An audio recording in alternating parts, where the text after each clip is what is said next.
नमस्कार मित्रांनो, सर्वांचं स्वागत आहे आपल्या यूट्यूब चॅनलवरती. तर बघा मित्रांनो, आज जो काही मी व्हिडिओ बनवणार आहे त्या व्हिडिओमध्ये कुठल्याही धर्मातील जे काही आपले बंधू आहेत त्यांच्या विरोधात आपला हा व्हिडिओ नाही, किंवा हिंदू धर्मातील जे काही आपले बंधू आहेत त्यांच्या भावना दुखतील असाही आपला व्हिडिओ नाही. परंतु जे काही राजकीय लोक आहेत त्यांची दुपट्टीपणा म्हणजे राजकारणासाठी आपला समाज कुठल्याही थराला नेऊन पोचवणं किंवा त्यांचं वाटोळ जरी झालं तरी आपली फक्त राजकीय पोळी कशी भाजली जाईल हे फक्त बघणं, या दृष्टिकोनातून आपला हा व्हिडिओ आहे. बघा, आज जरांगे पाटील समाजासाठी लढत आहेत, परंतु समाजाच्या विरोधात जाणारे सुद्धा काही लोक आहेत. त्यामुळे जो काही आपला व्हिडिओ आजचा असणार आहे तो हिंदू धर्मांच्या भावना दुखवण्यासारख्या नसणार, म्हणजेच अजिबात नसणार आहेत. म्हणजे आपण कुठल्याही हिंदू धर्मातल्या बांधवांच्या भावना दुखणार नाही. तर बघा मित्रांनो, फक्त ही जे काही राजकीय लोक आहेत ते आपली राजकीय पोळी भाजण्यासाठी नेमकं कशा प्रकारे वागतात हेच ह्या व्हिडिओमधून मी तुम्हाला सांगणार आहे मित्रांनो. तर बघा मित्रांनो, आज आपण एका गंभीर विषयावर चर्चा करणार आहोत. विषय आहे सुषमाताई अंधारे या स्वतःला बौद्ध आंबेडकरी चळवळीतील कार्यकर्त्या म्हणून घेतात, पण अलीकडेच त्या गौरी गणपतीच्या पूजेत सहभागी झालेल्या दिसल्या. आणि इथेच एक मोठा प्रश्न उभा राहतो. बाबासाहेब आंबेडकरांनी दिलेल्या 22 प्रतिज्ञांपैकी एक प्रतिज्ञा म्हणजे मी हिंदू देवदेवतांची पूजा करणार नाही. मग अशा वेळी सुषमाताईंच्या कृतीकडे आपण काय म्हणून पाहावं?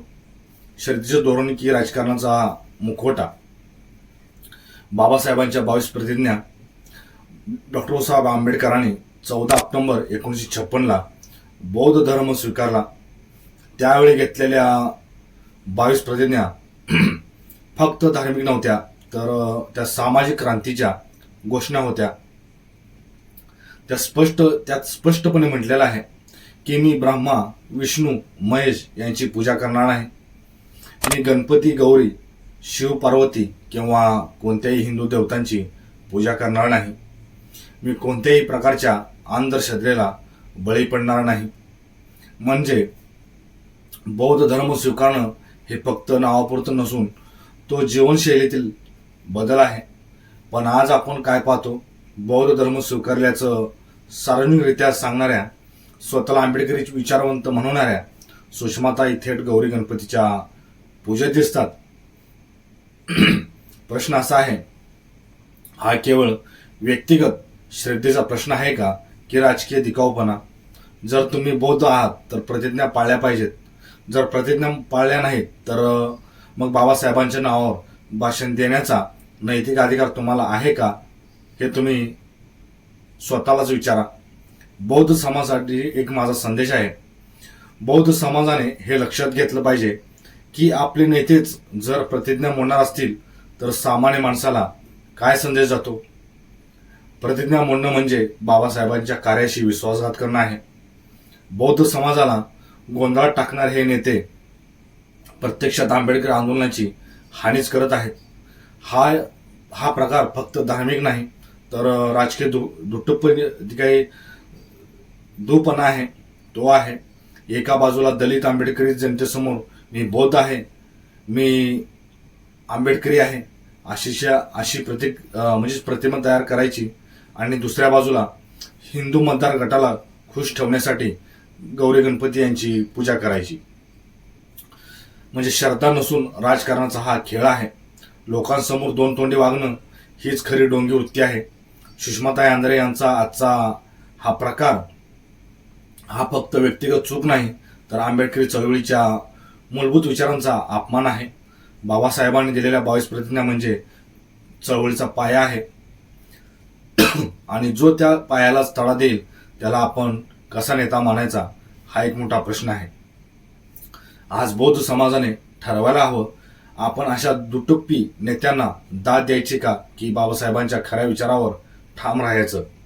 मित्रांनो, बाबासाहेबांनी दिलेल्या 22 प्रतिज्ञा या आपल्यासाठी फक्त शब्द नाहीत, त्या म्हणजे जीवनमार्ग. त्या मोडणाऱ्यांना आपण उघडपणे प्रश्न विचारलेच पाहिजे, आणि हा व्हिडिओ त्याच हेतून मी आपल्यासमोर मांडला आहे.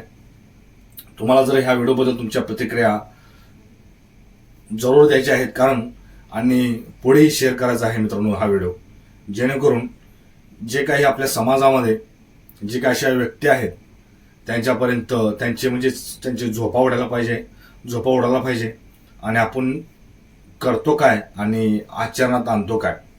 तर बघा, इतकंच व्हिडिओ होता. आणि जाता जाता अजून एक सांगू इच्छितो मित्रांनो की ह्यामध्ये आपल्या हिंदू बांधवांच्या कुठल्याही भावना दुखवायचे नाहीत, परंतु जे काही समाजातल्या असल्या लोक आहेत की बाबा राजकीय आपली पोळी भाजण्यासाठी कोणत्याही थराला जाऊ शकतात. तर बघा, इतकाच व्हिडिओ होता. व्हिडिओ आवडल्यास परत एकदा आपल्या व्हिडिओला सबस्क्राईब करून घ्या आणि शेअर करायला मात्र विसरू नका.